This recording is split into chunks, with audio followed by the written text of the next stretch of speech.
What is up, everybody? Welcome to the channel today. Thanks for stopping by. This video was supposed to be out, I'd say about 2 days ago. But at some point earlier in the week, I decided that I wasn't going to let Kabam keep me down. I was going to go for the second round of the Angela featured arena. So that ate up most of my time, and this Ghost Rider video kind of took a backseat to all of that. So as of, what time is it right now? It's about 2:30, so the Angela arena just finished a couple hours ago.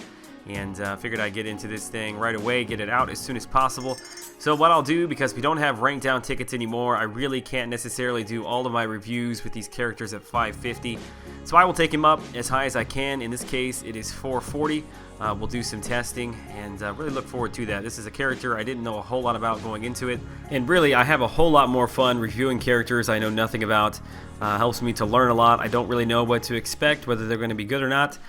So in this case, we will find out together. So let's roll into the rank up, and I will be right back.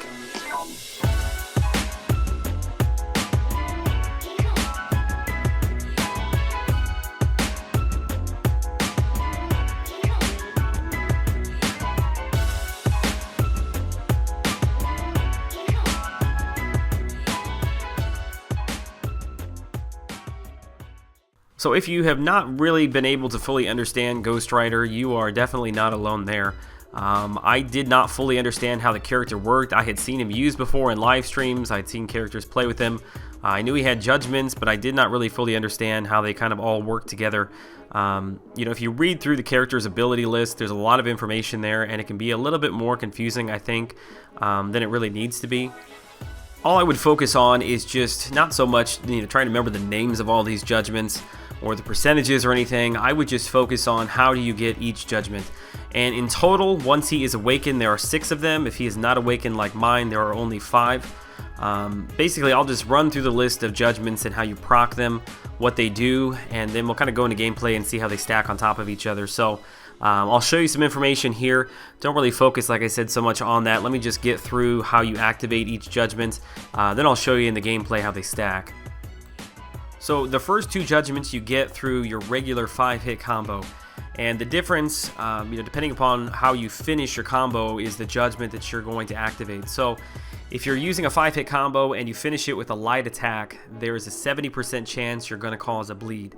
If you finish with a medium attack, and this only applies if your Ghost Rider is awakened, which mine is not, but if you finish with a medium attack, there's a 70% chance that you're going to gain Fury. So those are the first 2 judgments that you can cause. The third judgment is with a heavy attack. If you use a heavy attack, and most of the time you can only do this by kind of parry stunning the enemy, and then going for a heavy attack, but there's an 80% chance that you're going to gain a judgment, which is going to give you life steal, which the base effect of that lasts for 6.75 seconds. For my Ghost Rider, at least, it's 300 health for each attack. Think of this kind of like the Doctor Strange when he goes into his regen buff.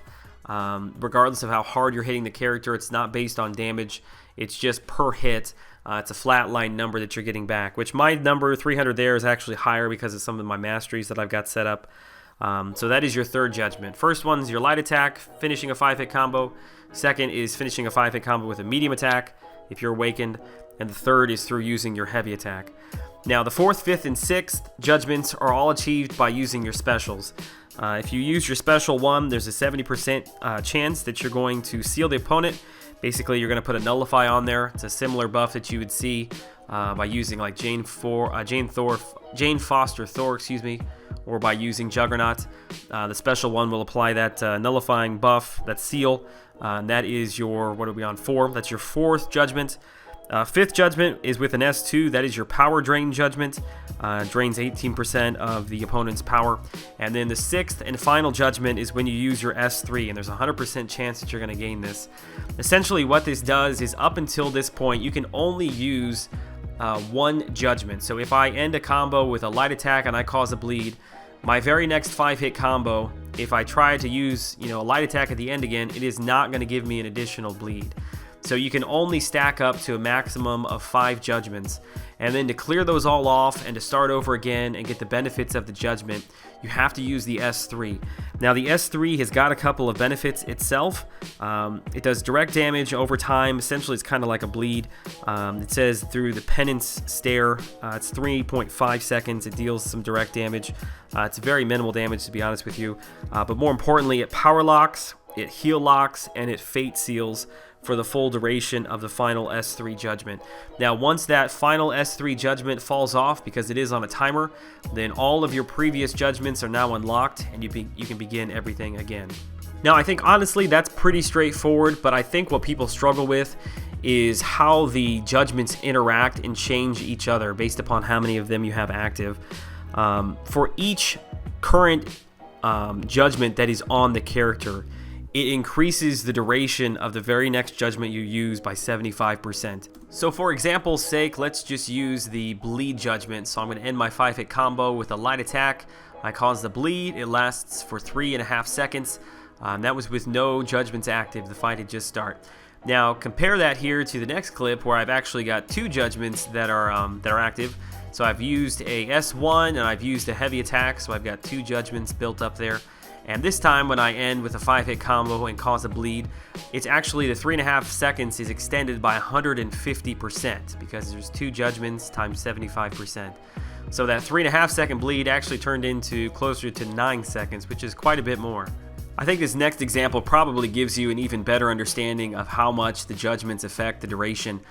You can see there with no active judgments, the regen just ticks for 6.75 seconds, just the standard amount of time.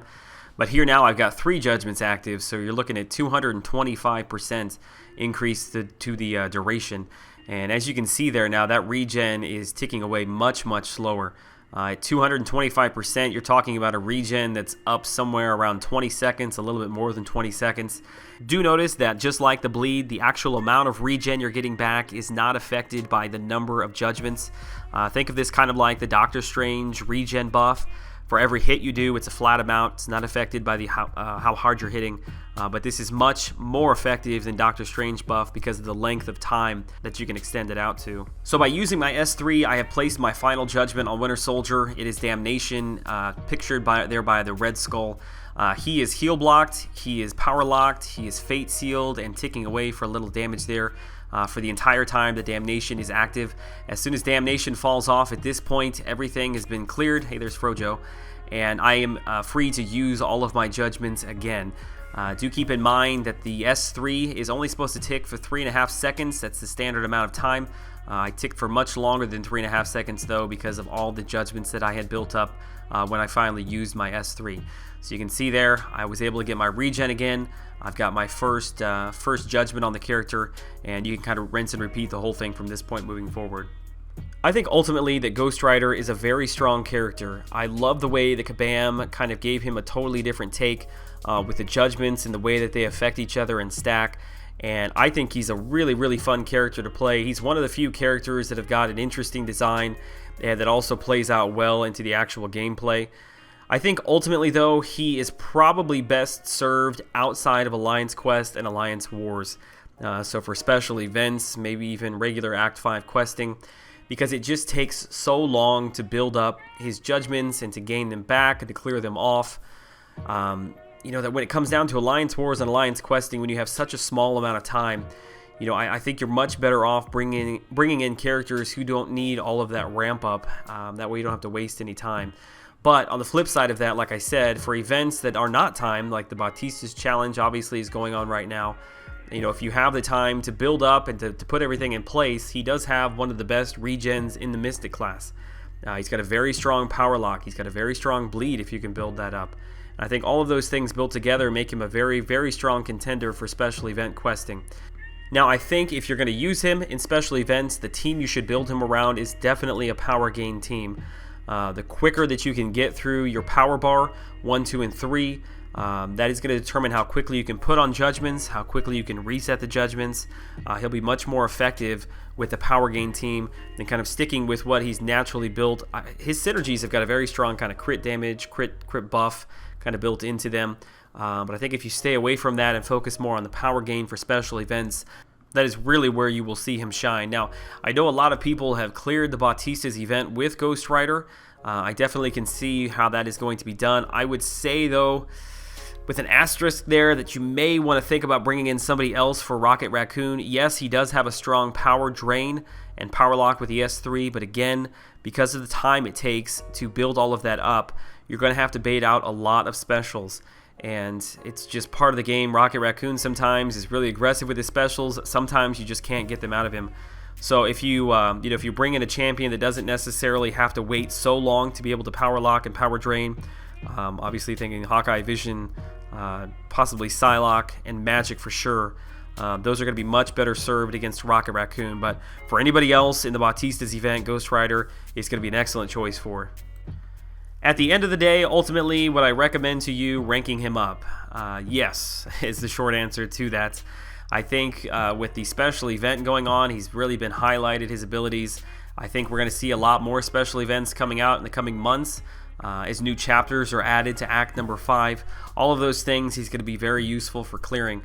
I think ultimately, if I was a newer character trying to decide between Scarlet Witch, Doctor Strange, Ghost Rider, who to rank up, I think if it was me, I would take Ghost Rider up. Doctor Strange and Scarlet Witch are good in and of themselves, but they've been around so long. They're getting kind of long in the tooth for me. I would rather play with Ghost Rider, a much more interesting character, a much more complex character. I think he's a lot more fun to play than either Scarlet Witch or Doctor Strange. Now, for me, does he jump ahead of Dr. Voodoo? No, he does not at this point.